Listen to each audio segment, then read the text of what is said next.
Guys, it's your girl T, and I want to go ahead and shout out Jamel Malik. Jamel and several people sent me this story. It's gone viral, and it's coming out of our fifth favorite state, nutty ass New York. So what's going on now in New York, you ask? What's going on is that there's a 53-year-old gentleman. His name is Andrew Hardy, and he's from Jamaica, Queens. And the other day, he was stabbed in the back, and he ended up walking to a McDonald's, and he was on the cell phone talking to somebody. Nobody knew at the time, and he was just really, really calm, and everybody was freaking out. And you know, the picture, when people were taking pictures and posting onto Twitter, the picture went viral. The whole situation was insane. Folks didn't know if it was real, if it was staged. I'm going to go ahead and play you guys a news clip right now, and I will come back with the rest of my commentary. Obtain exclusive video of the aftermath of a violent fight outside of a McDonald's in Queens, where a man was stabbed in the back. And we want to warn you, you may find the video disturbing, and you can see the victim is surprisingly calm as a knife is protruding from the middle of his back.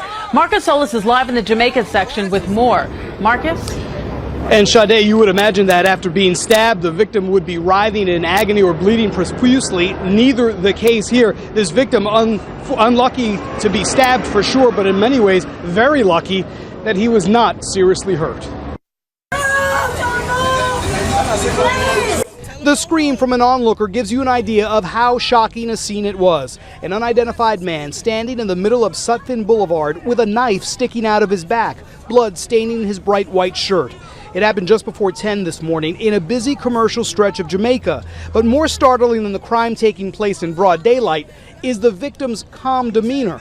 He didn't even know it was in his back until somebody told him. He was just standing there. Cops was talking to him, but that was pretty much it.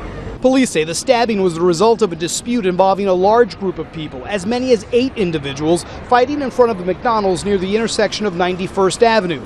On the tape, you can see confusion among some people in the crowd. A police officer arrives on scene, but the victim is busy on his cell phone. But this was no casual chat.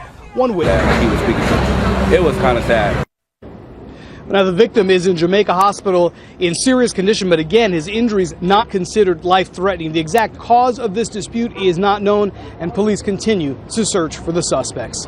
All right, so you guys just watched the news clip. So today, Andrew Hardy was interviewed, and he decided to speak out behind closed doors. And he's saying that what happened is that he had a date with his daughter. He was going to go take her to the movies to go see Think Like a Man 2. And he saw 2 or 3 people fighting. So he went to intervene and break up the fight, and that's when somebody stabbed him in his back. So the whole situation is really disturbing. I'm going to go ahead and play you guys this news clip of him doing his interview, and then I will come back with the rest of my commentary. He walked the streets of Queens with a knife sticking out of his back. Now he's telling his story. Good evening, I'm Kristine Johnson. And welcome back, I'm Maurice Dubois. The 53-year-old man says he was caught in the middle of a fight, and the next thing he knew, a knife was plunged into his back, narrowly missing his lungs. CBS 2's Jessica Schneider spoke with the victim today. I didn't get lucky, I'm blessed. Andrew Hardy wouldn't show us his face, but he talked to us through his door. He's the man in this cell phone picture with a knife sticking out of his back. He was stabbed on this street in Jamaica, Queens, but managed to walk and talk in the minutes before paramedics arrived. Didn't hit anything, fortunately. It probably hit my shoulder blade, and that probably was the extent of it. And the blade went sort of upwards. So it looked like it was deeper than it actually was. Hardy says the fight was happening here at the corner of Archer and Sutphin Boulevard around 9:30 Tuesday morning. He claimed someone lunged at him, he punched back, and then a knife was put in his back. He then walked a half a block right here to this McDonald's, where he picked up his phone and called his daughter. I know if I would have panicked, I probably would have stopped bleeding more. So I kept my cool, talked to my daughter, tried to explain to my daughter what happened. Police are now investigating the fight, allegedly involving 4 people. Hardy was the only one injured. Police say they expect to make an arrest in this stabbing. Hardy was released from the hospital Tuesday and is now dealing with the after effects of this incredible injury. Came close to hitting my lung, one of my lungs, but I'm fortunate enough not to have happened. But I'm in pain simply because a metal hit my bone. A close call and a frightening sight that police plan to probe to find out exactly what led to this. In Jamaica, Queens, Jessica Schneider, CBS 2 News. And police say Hardy is being uncooperative with investigators. Despite that, detectives say they're confident they will be able to identify the other suspects. All right, you guys should watch that news clip, and this whole situation is just nuts. They smile in your face all the wanna take your place, them backstabbers.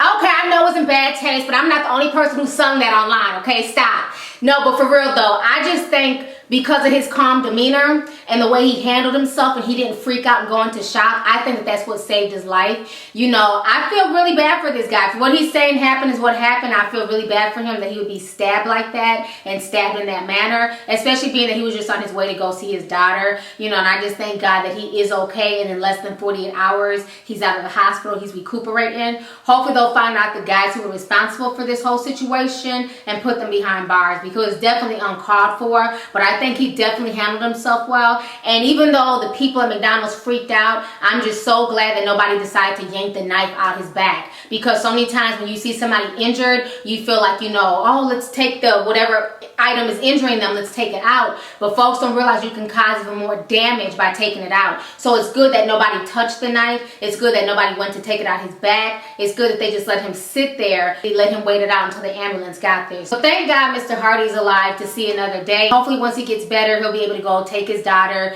to go see Think Like a Man 2. You know, but it's just sad how violent folks are out here. You can't even break up a fight nowadays without risking losing your life. We had a story like that happened in California, you know, where a man tried to intervene and stop these bullies from picking on this homeless guy, and they ended up stabbing him to death, but he ended up dying in that case. So the whole situation is just really sad and unfortunate. I'm glad that this man made it, but like I said, I think a lot of it was because he was so calm and that he didn't allow himself to go into shock right away. So anyways, go ahead and leave a comment, let me know your thoughts on this nutty ass story that's coming from our 5th favorite state, nutty ass New York. All right, deuces.